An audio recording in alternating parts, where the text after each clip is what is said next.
everyone, I'm Arnie, and in this session, I would like to presentation about the importance of marketing strategy.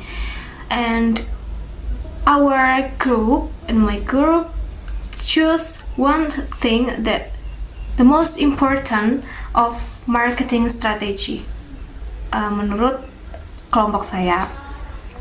And we choose about positioning and branding. Alright, and in this part, my part, it's about definition of positioning and the purpose of positioning in business marketing in English education, especially in English education. And now I would like to present it. What is the positioning? Definisi dari positioning itu adalah strategi dalam pemasaran yang menentukan bagaimana sebuah merek atau layanan itu dipersepsikan oleh target pasar dibandingkan dengan pesaing. In the context of English education business, karena di sini posisinya kita belajar tentang marketing dalam English education business, so positioning helps an institution or service stand out by highlighting its unique value. It ensures that students or clients recognize the advantages of choosing a particular English course over others. And then positioning have several purpose, and the first purpose is itu seperti membedakan dari pesaing yang lain. A strong positioning help an English course stand out in a competitive market. And then the second is menarik target pasar yang tepat. Yes. Positioning ini menentukan apakah target pasar itu adalah anak-anak atau mahasiswa, profesional, atau perusahaan yang membutuhkan kursus bahasa Inggris, atau bahkan bisa all of them, all in. Seperti contohnya di kampung Inggris. Jadi dalam kampung Inggris tersebut mereka menempatkan posisi mereka bahwasanya posisi mereka itu bisa untuk semua kalangan gitu. Itu contoh realitanya ya.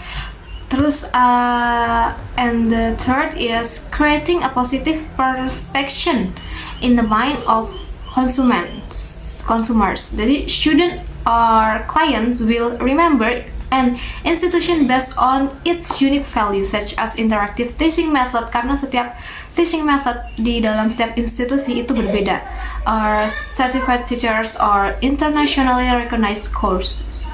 And then yang keempat itu meningkatkan loyalitas pelanggan. Jadi if the positioning of effective, jika positioning tersebut itu efektif, student or organization will continue using the service and recommended it to others.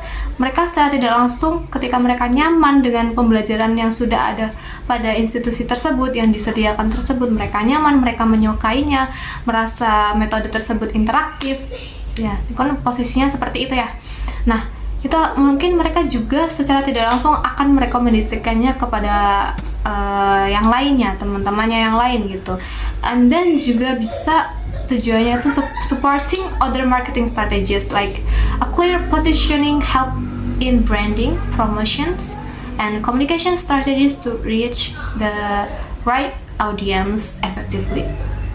Nah, mungkin ada ini ya contoh positioning dalam bisnis pendidikan bahasa Inggris yang mungkin sudah kita ketahui, seperti di English First ini memposisikan diri sebagai lembaga kursus bahasa Inggris global dengan metode pembelajaran modern dan fleksibel untuk semua usia. Dan juga Kamu Inggris Pare seperti yang saya tadi jelaskan, positions itself as an intensive English learning destination with an immersive environment that support direct practice.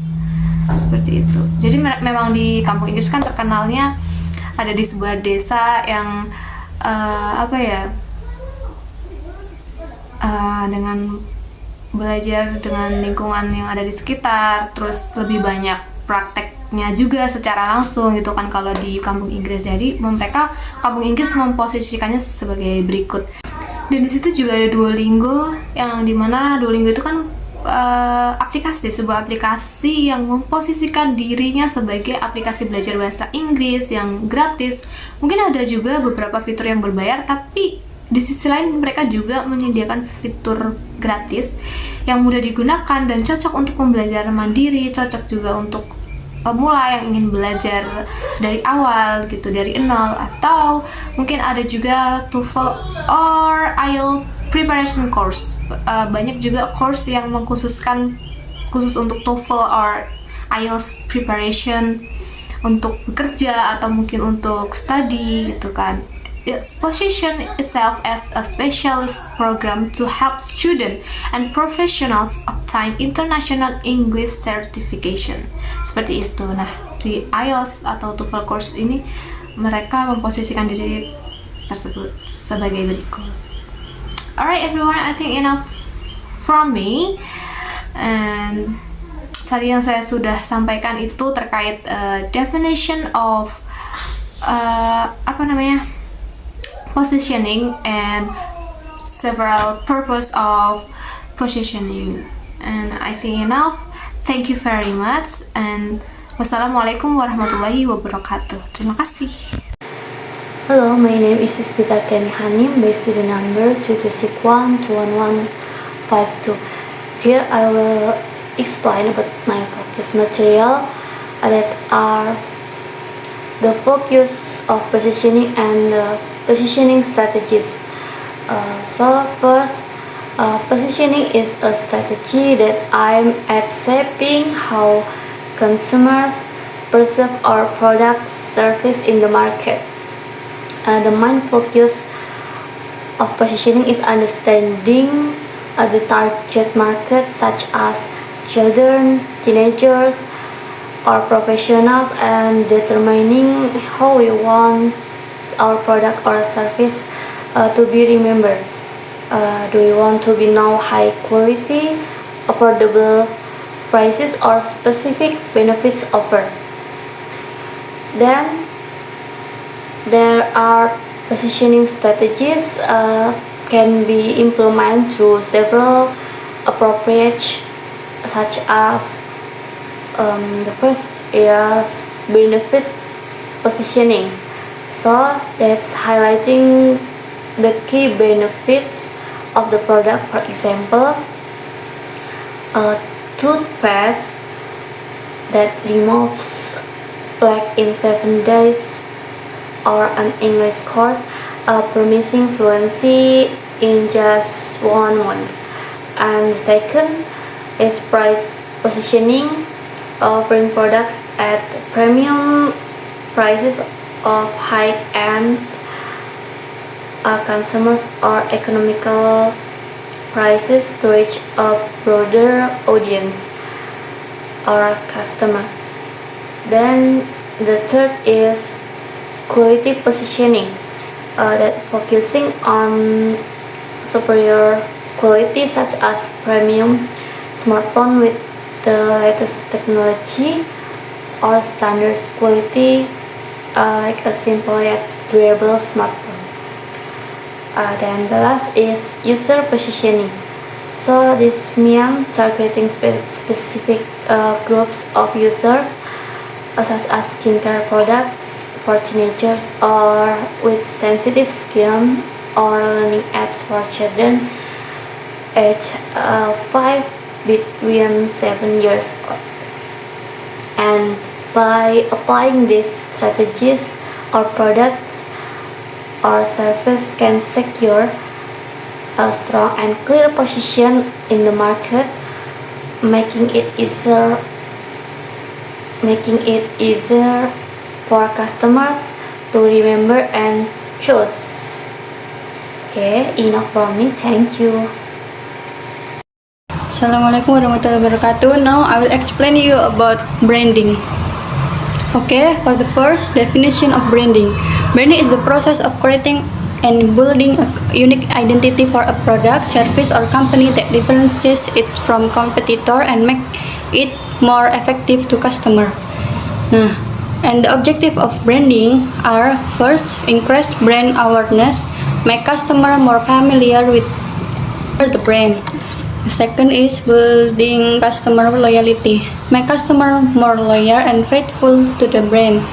Third, increasing brand value, make the brand more valuable and has a higher value. And for differentiate from competitors, make the brand more unique and different from competitor. And the focus of branding is first, branding identity. Branding identity is creating a unique identity for the brand, including names, logo, and design. The second is branding message, creating a clear and consistent message for the brand. For the third, brand experiences, creating a positive and consistent experience for customer. And the fourth, brand communication, creating effective and consistent communication for the brand. And for the branding strategy may include, for the first, product branding. Product branding is creating a unique identity for the product. For the second, corporate branding. For corporate branding is creating a unique identity for the company. The third is service branding, creating a unique identity for services. And the fourth, digital branding, creating a unique identity for a digital platform. In a business marketing strategy, branding is very important because it can help increase brand awareness, build customer loyalty, and increase brand value. Okay, thank you. Okay, the last is branding elements or brand elements. Before that, what is brand elements?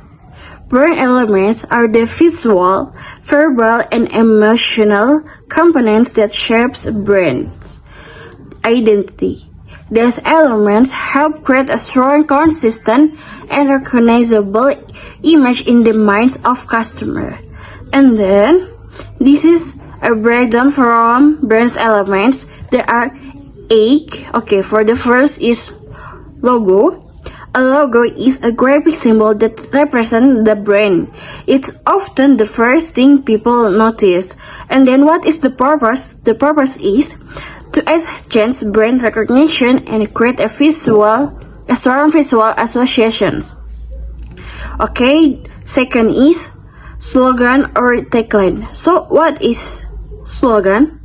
A slogan is a short, catchy phrase that reflects the brand essence, values, or unique selling point. Example from Nike brand. A slogan or tagline from Nike is just do it. The purpose? To communicate the brand message in a memorable way. And third is visual design that include colors, fonts, layout, etc. And this includes color schemes, typography, layout, and consistent graphic style. Okay, the purpose is to create emotional appeals and reinforce brand identity. The next is for core values. These are fundamental beliefs or principles that guide the brand's action. Example like honesty, innovation, sustainability to top service. And then the purpose, to build trust and emotional connects with the audience. A fifth is voice and tone. So how the brand speak into audience, its communicate style across content, social media, it's example like friendly, professional, casual, and inspiration. And the purpose is to express the brand personality consistently. Okay, the sixth is brand story. The background narrative of the brand, its origins, mission, vision, and journey. And the purpose is to create emotional engagement and give meaning to the brand. And 7 is packaging are for visual products. This is attractive, functional, and brand elegant packaging design. The purpose is to exchange product appeal and differentiate from competitors. And the last, or 8, customer experience. The overall interaction customer has with the brand, or from service to product use, and the purpose is to build loyalty and strengthen brand perception.